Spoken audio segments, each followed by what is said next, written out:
బంగారాన్ని విడిపించి ఆ రోజు ఆన్లైన్ రేటుకే మేము కొంటాం. Sharma gold company. హైదరాబాద్ భాగ్యనగరం అనగానే మనకిక్కడ బిర్యానీ, చార్మినార్, హైటెక్ సిటీ వెంటనే గుర్తుకు వస్తాయి. కానీ ఇక నుండి హైదరాబాద్లో సముద్ర బీచ్లు కూడా ఫేమస్గా మారబోతున్నాయి. అదేంటి, హైదరాబాద్లో సముద్రం లేదుగా, ఇదెలా సాధ్యమనే డౌట్ మీకు రావచ్చు. కానీ ఇది నిజం. త్వరలో ఈ నగరం యొక్క గుర్తింపు పూర్తిగా మారబోతుంది. ఇకపై బీచ్ కోసం విశాఖపట్నం వెళ్ళక్కర్లేదు. ప్రపంచ స్థాయి అడ్వెంచర్ కోసం విదేశాలకు కూడా వెళ్ళవలసిన పని లేదు. హైదరాబాద్లో అద్భుత బీచ్లు సిద్ధం కాబోతున్నాయి. అదెలాగో ఇప్పుడు మనం తెలుసుకుందాం.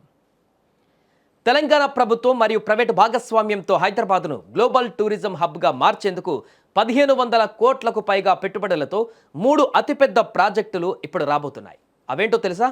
ఇవి మీ ఊహకు అందని వినోద అనుభూతిని ఇవ్వబోతున్నాయి.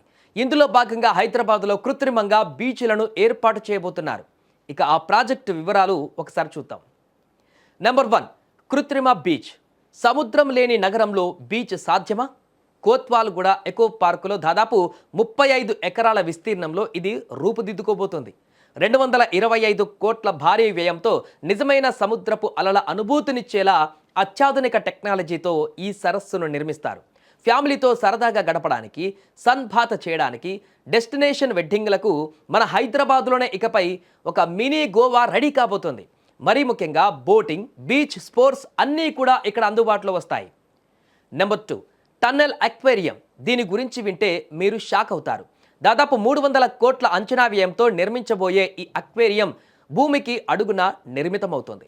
ఇక్కడ మీరు నీటి అడుగున ఒక టన్నెల్లో నడుస్తూ తలపైన పక్కల నుంచి అరుదైనటువంటి సముద్ర జీవులు, షార్కులు, రంగురంగుల చేపలను 180 డిగ్రీల కోణంలో చూసేటువంటి అవకాశం ఉంది.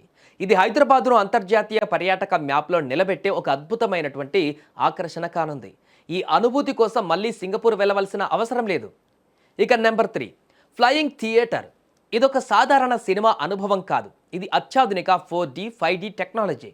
మీరు కూర్చున్న సీట్లు కూడా కదులుతూ తెరపైన వచ్చేటువంటి దృశ్యాలకు అనుగుణంగా మీకు గాల్లో ప్రయాణం చేస్తున్నటువంటి లేదా రైడ్ చేస్తున్నటువంటి థ్రిల్లింగ్ ఫీలింగ్ను అందిస్తుంది.